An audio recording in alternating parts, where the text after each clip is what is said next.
Hey everybody, it's Friday, which means that it is art demo day. And if you're new to this moment, my name is Angharad and I own Craftiness, which is a paper craft store in Chatsworth, California, which is basically a suburb of Los Angeles. And I have a retail store and an online store. The online store is craftinessonlineshop.com. And I have a website where you can sign up for classes if you want to do stuff in person at craftinessonline.com.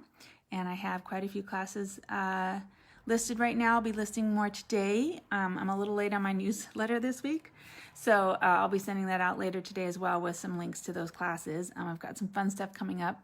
Got a lot of new inventory in, and I'm building kits. So we're gonna do a lot of greeting card and scrapbook and mixed media projects over the next few months. So if that sounds interesting, go ahead and check out that newsletter. You can sign up on the website if you don't get it already. And yeah, but today is my art journaling day. I sit and I art journal, and this week I think I'm gonna do, hey Lois, I'm gonna work on Rolodex cards, because that's what I started with on Wednesday. And I'm bummed. Yesterday was my son's birthday, and the morning dragged on, and I didn't get a chance to get in to do my jelly printing live, but I was going to do them on the Rolodex cards that came out of the Rolodex that I used on Wednesday. So I'm just going to do stuff on Rolodex cards today, but it's going to be my mixed media stuff. Okay, so let's get to that point. Oop. Again, I keep talking about practicing this before I start it. Oh, that's the wrong way. Nope, that was the right way.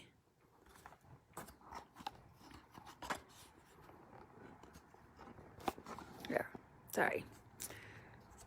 Last thing you want is to spend any time looking at that stuff. Okay, so I think this is a warmer light than the one I was using before. I hope. Anyway, because I thought the one before was maybe a little too bright. And let's see.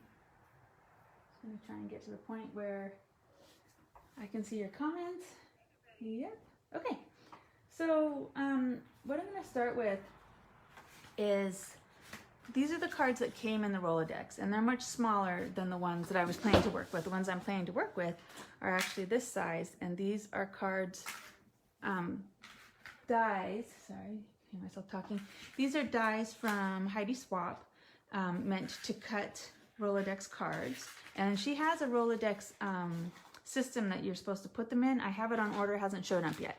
So, there are lots of Rolodexes out there that this would fit in. Not the one that I bought, of course, but you can find them. I suggest getting, rather than the ones that roll, that have a cover, I suggest getting ones that don't have a cover, and that that maybe you just flip through instead of you roll. And if you don't know what I'm talking about, just go to eBay and Google Rolodex, vintage Rolodexes, and you'll see what I'm talking about. You'll see the differences. All right, this is what happens when you're not paying attention. I did not go all the way through with my die, and so I did not cut it all the way through.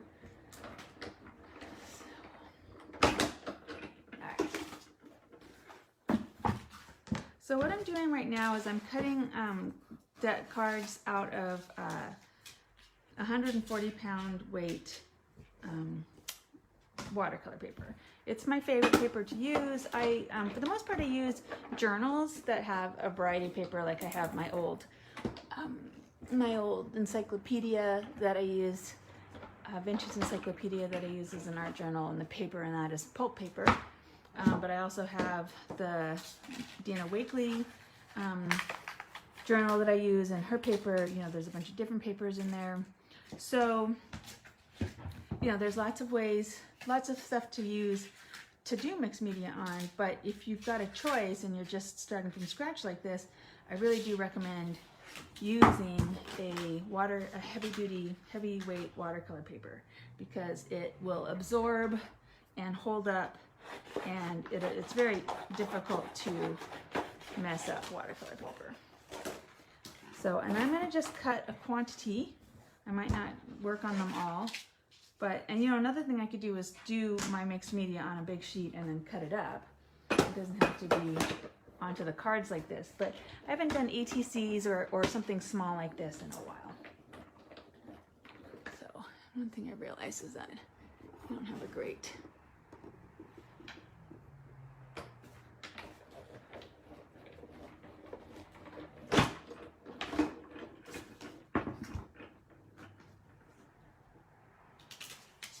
Okay, so I have a bunch of this size.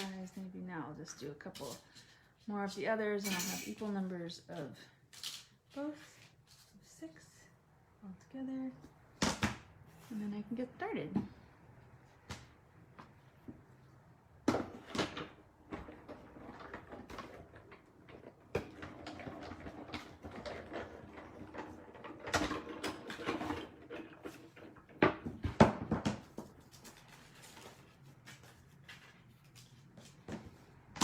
Sometimes working small gives you, you know, some parameters. For one thing, it doesn't feel, especially if you're not working into a journal, it doesn't feel maybe as precious. You can maybe give yourself a chance to play around more, or practice with something you haven't really used before. That didn't work, you know, cut so well, but I'm not worried about that because it's just an art journal. Okay, I'm just gonna get this out of the way. Push that sideways. Okay, so now I have some cards, and I'll pull my cart with, and what I'm going to start with today is, what do I have? I have, well, that's embossing powder. That's not going to do me much good. I have transparent matte. I have opaque matte. I have Liquitex modeling paste. So this is Ranger. This is Liquitex Professionals. I sell them both. I sell them all is probably a better way to say it. I sell them all. So I don't know. I'll just go ahead and start using them, and maybe you'll be able to see. Ooh, it doesn't look like I didn't take very good care of this. So looks like I might have separated a little bit.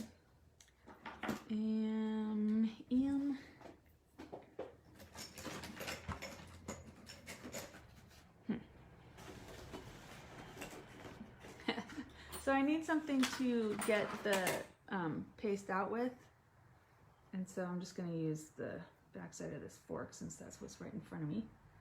Just going to take that, scoop it off. It's very thick and gooey, which is more of a function. I mean, it's thick anyway, but the gooiness is a little bit of a function of it being a little compromised. Just going to take good care of it. Ooh, nice and thick. All right, so there's one to start. And so I'm just doing my thing where I add some texture and to start off with, and I'm gonna add color and get some stuff down on these cards, and then I'll just, you know, work back and forth through the cards until I feel like I've got something kind of fun done. And all of these, so far, all of the stencils that I have used, I have in stock here. They're a variety. These cardboard ones are Faber-Castell's, the same company that does the gelatos that I like. If you've been in any of my mixed media classes, you know that I like the gelatos. And the first one, the alphabet one, was actually the cardboard stencils from Tim Holtz, one of his more recent releases, and I love them. They're great. And and then the mandala was also a cardboard Faber-Castell. And the cardboard ones are great because this is an all in Create mask. The cardboard ones are great because if you use them the way I use them, they get sealed by the paint that you use on them pretty quickly. And so as long as you don't let them get stuck to your work, and then when you peel them off they split, as long as you don't do that, then they work just like a regular stencil. You know, they seal up and they act like oh, what are my words today? And they, you know, it's like it plasticizes them. That's what I'm trying to say. The plastic effect. And here is Tim Holtz's. You can see I'm not very careful about keeping my paints clean, so that's part of what happened there.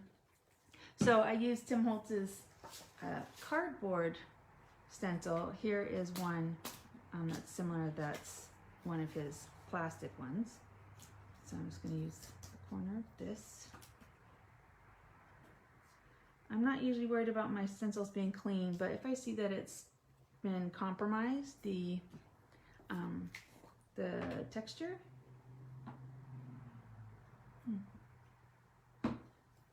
Now, I think that might be mold. I'm gonna set that aside and use, you know what I have? I have another bottle, literally just sitting here because I do. And it really does not take much to create an impression. So you can see, and that was a nice clean stencil, very crisp image out of that one. Yay. Okay, so I'm gonna go ahead and dry these and then add some color. And she says optimistically looking for her blow dryer. Oh, all right, my blow dryer got appropriated. Hold on, hold your horses, everybody.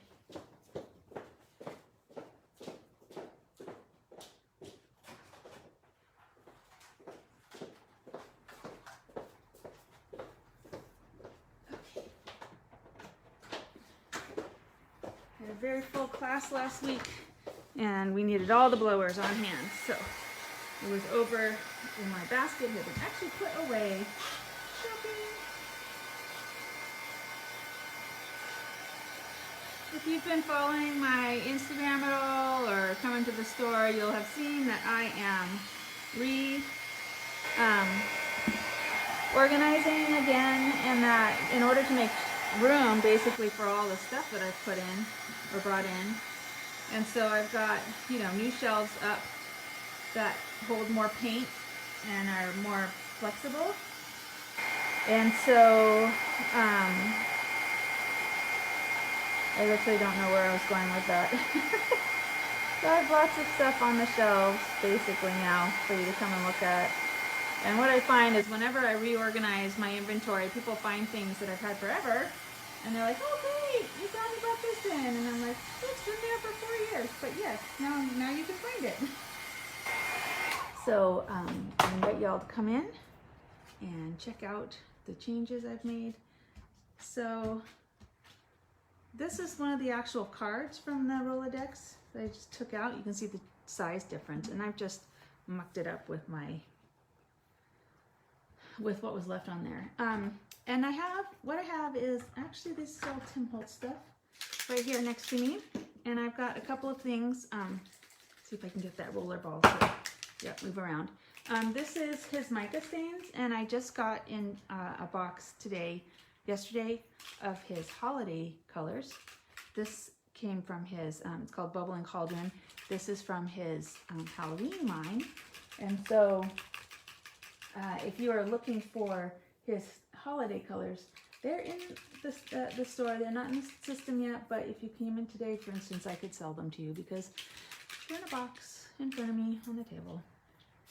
But they're fun because they have, you know, a little mica in them, a little shimmer like so many of these do, and with Tim Holtz's color palette, which is fun. And gosh, if you're on Instagram at all, there's some beautiful stuff being done with his stuff right now. He's got these really great designers that are working for him right now. Anyway, this is a Distress Oxide that is, what's the word, opaque? So I wonder if you can see the difference between the mica, which is a stain, with so these distressed stains with micas in them. So the base color is actually a transparent color, whereas the oxides are not transparent. I'm going to use my handy fork, which I honestly don't know why this is just sitting on my desk. I don't remember putting it there. This is what happens when you're all by yourself in the studio for a year. You end up leaving stuff all over the place. I'm still digging out from my year of COVID and having taken over the studio and ordered all this stuff.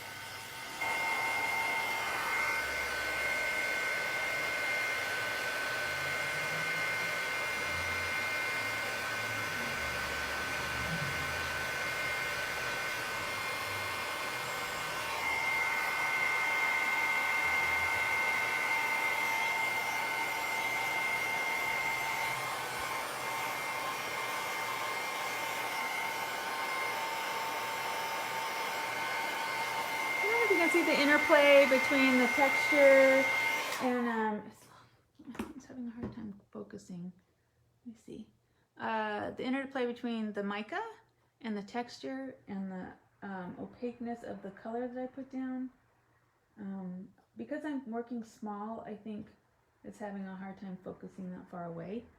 But that's, you know, already I've got some fun stuff going on there that I like. And again, the watercolor paper is going to interact with the spray inks. You know, it's going to absorb a lot of it, so it's going to retain the color.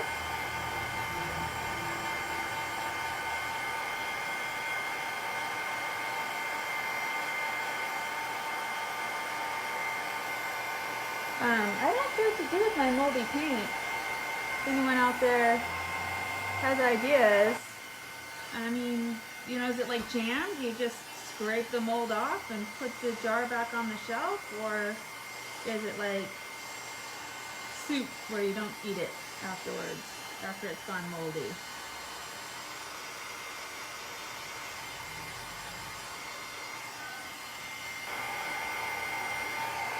Or did I just expose too much about my level of tolerance to mold on my food? Who knows? We all have our, I know people who will not touch anything if it's been out on the counter overnight. I'm a little more comfortable.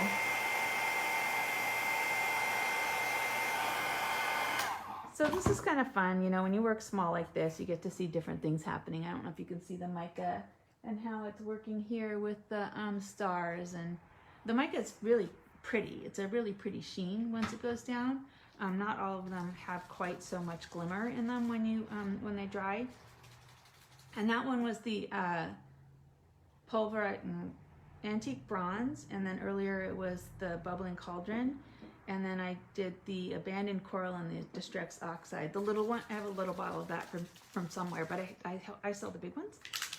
And this one's gold, so let's see what happens when that goes down. Ooh, look how yellow that is. Oh my gosh, how bright. So I should say it's called Flickering Candle. It's not intended to be gold, it's a yellow.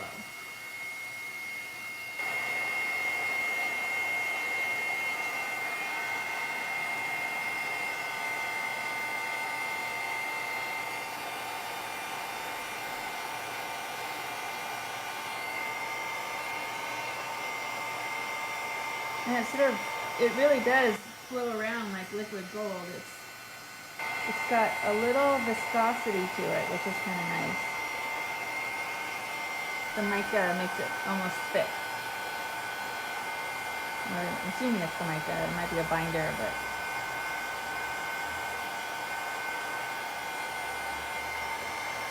look how it interacts with that texture. I love it.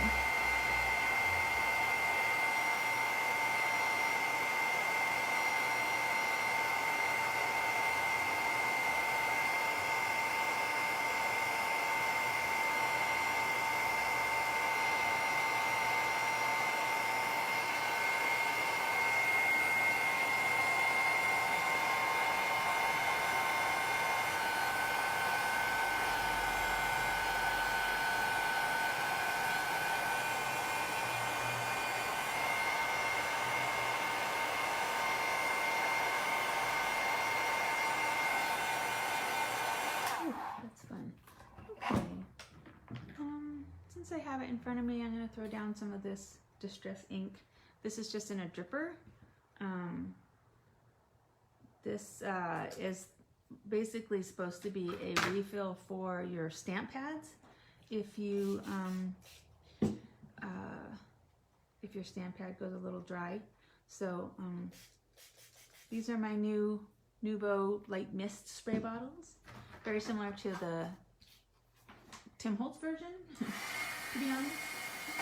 And you can see these are all water soluble, so the one I just put down is reactivating some of the mica from the one that I did before. So, you know, that's part of what happens and part of what I like about working with these. So you're going to see that gold, in fact, contaminate and then intermingle with the green. And depending on how much I move it around, you know, I can move that gold all the way across, or I could just let it sit there and, you know, blend at the midpoint where they meet. That's kind of what's happening.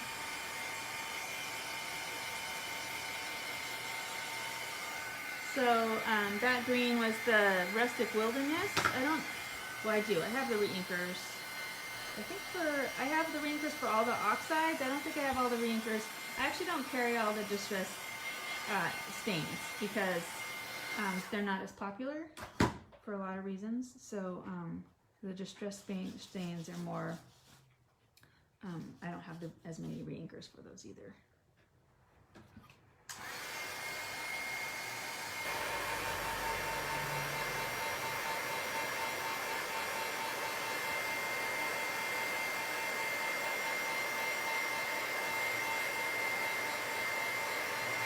So here's a nice, you know, distinction between this is the ink, the stain, from the reinker, and this is a spritz from the mica, and they're different greens. So this is Rustic Wilderness, and this is Bubbling Cauldron.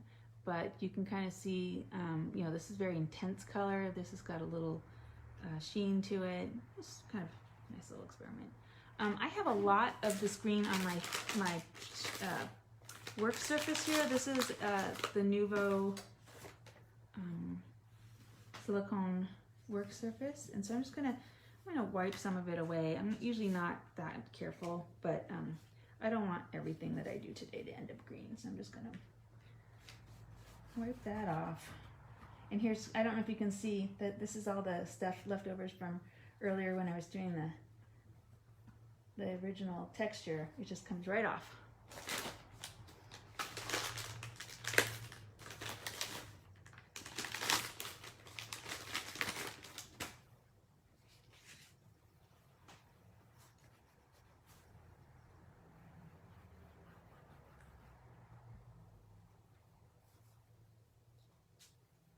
Okay. Let me see, what am I doing next? I haven't actually got any color on this one, so let me play with, oh, you know what? Don't forget I have my Lindy Stamp Gang. They're all on sale right now, so if you like them, here's the Moonshadow Mist. Let's see what that does. I want you to, hopefully it'll do the color separating. Come on. So you see it's got a red tone with a little gold sheen. That gold sheen, when I dry it, is going to pop up and really take over. Once I dry it, that's what the Moonshadow Mists do. Very pretty. Or maybe it's the red that's the sheen, I'm not sure. But it separates into two colors, basically. That's the red is the sheen, and the brown is the undertone.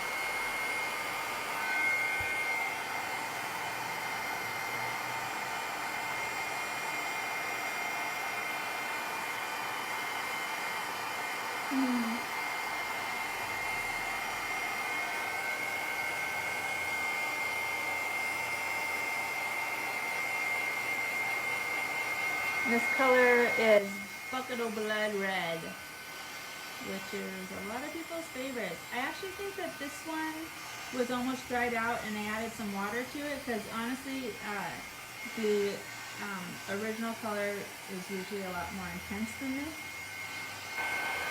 The Bucket of Blood is one of my favorites, so I happen to know that that should be a little redder than that. So I think that that was one of the ones that I rehydrated last week when I was demonstrating them. Okay, that's fun. Alright, let's pivot. This is a Distress Oxide paint. I'm just going to dribble a little bit on here. These are water soluble until they dry, and then they are permanent because they're acrylics. I'm just going to brayer some of it down. Where I've thinned it out, it's going to brayer just on those top levels of the texture.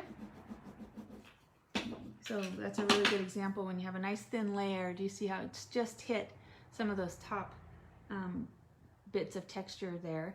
Whereas where I first splodged it down, it's kind of thick and all over the place, because it's really that happens when you have a very thin layer on your brayer.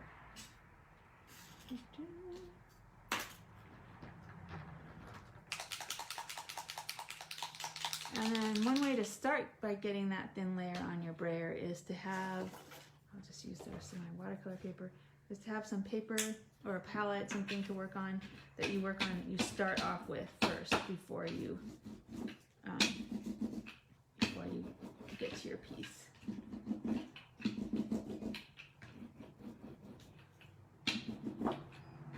Didn't super work, for whatever reason. This is just me going back and forth. A lot of these are water soluble mediums that I'm putting down. The paints, once they dry, will not be, but the rest of them are.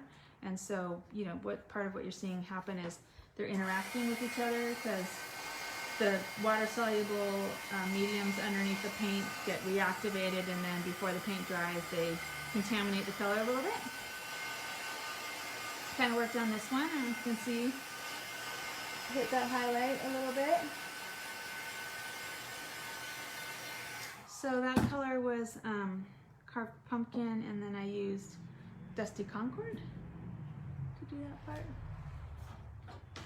And then, hey, I'm just looking around. This is aqua ink.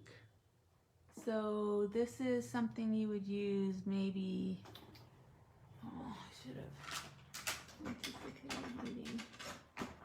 Paintbrush.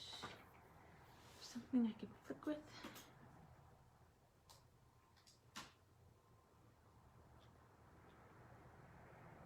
It's just me dipping a little piece of paper that's sitting around in the paint, ink. This is a watercolor ink, so water soluble again.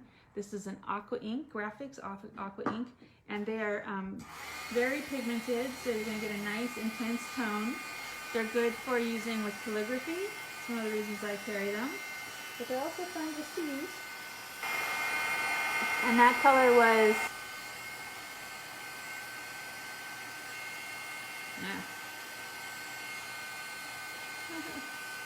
I have no idea.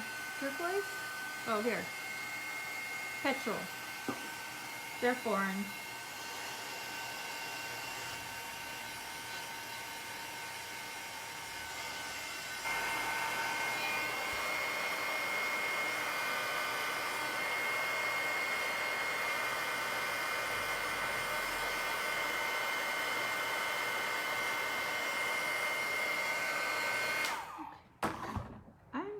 I'm enjoying this one. It's coming out kind of interesting.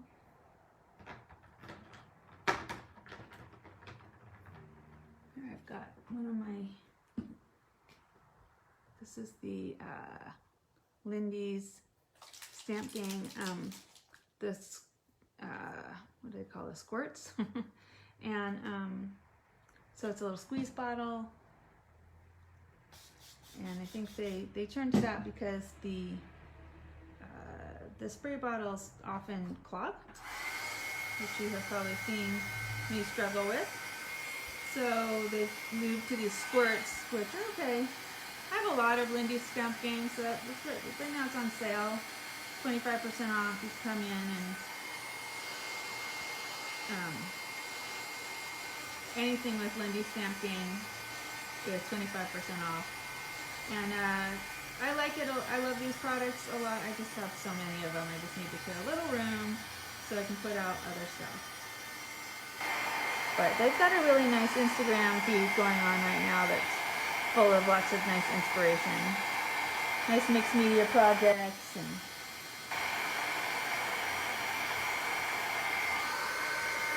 yeah. So they come in sets as well as individually. So the skirts are individual. This was Polite People Purple. They do have fun with their colors.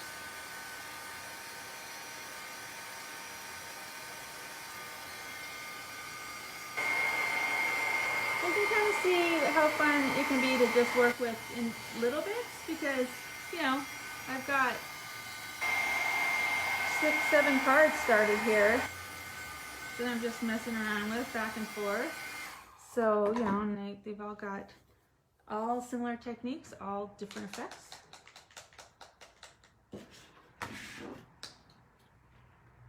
I'm going to try getting some of this pink down. This is picked raspberry in the distress paints. And so a little, there we go. That's what I wanted. I want to see a little bit of some visual interest with some of this highlighting. Cool, that's more like it. And it's fun to do with the contrast that from the other colors that are down. Oh, I haven't really done anything with this card yet, have I?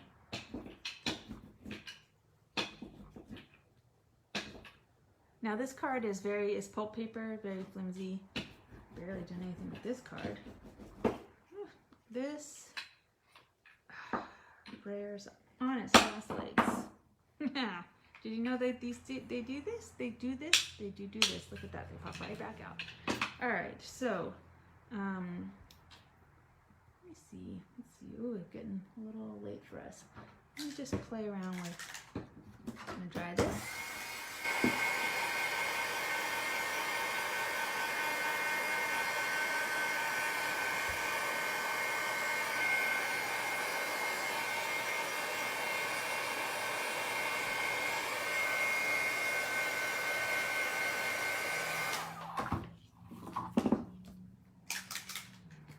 Happens if I just spritz a little of this oxide. This is a salvaged patina.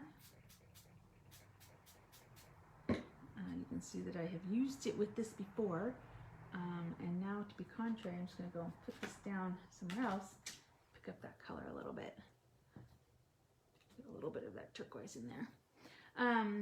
So salvage patina, if you've heard me say it before, I often look at that and think it says savage patina, which I think is a great name. I'm so disappointed. But look at how fun that is. That was just me spritzing through a stencil, and I was careful not to flood because I knew then I would lose the stencil imagery. But look, I got a pretty good clear impression doing that. I enjoyed. Salvaged patina, salvaged patina, salvaged patina, salvaged patina. Okay, I don't remember.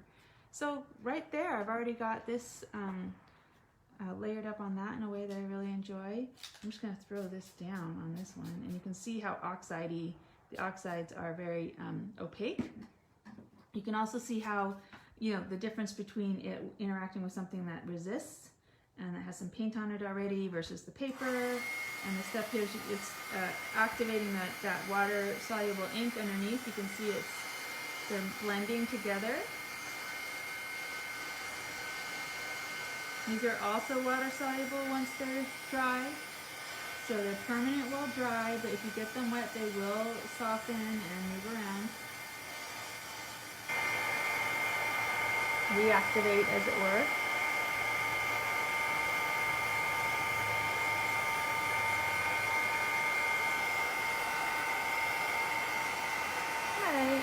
So, you know, this card is not giving me warm feelies, but it's getting there. I've got some color on there now, and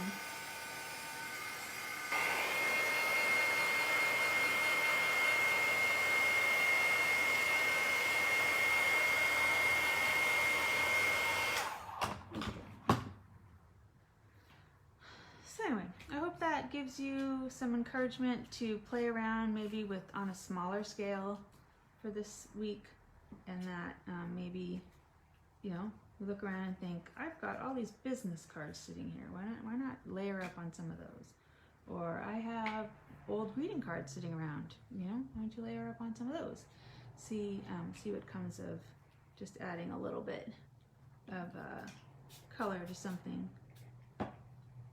I do love how that's working.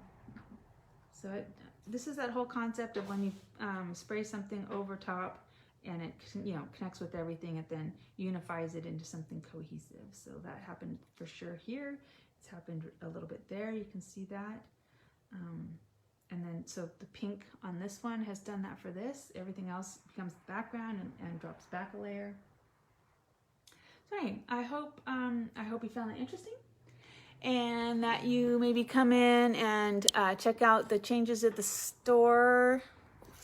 I have lots of new inventory in to show you, so come back at 1 and I'll show you some boxes, and check out, you know, I'm not finished with them, Lois, so I'm going to play around with them some more and keep going, because they're like my ATCs. I definitely want to take these up at a couple layers and see where they go from there.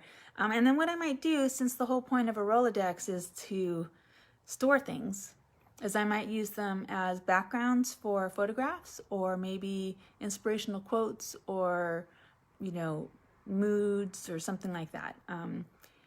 You know, if I wanted to, I'm thinking about using it as something like as a reference, so I might do that, sort of put down inspirational words.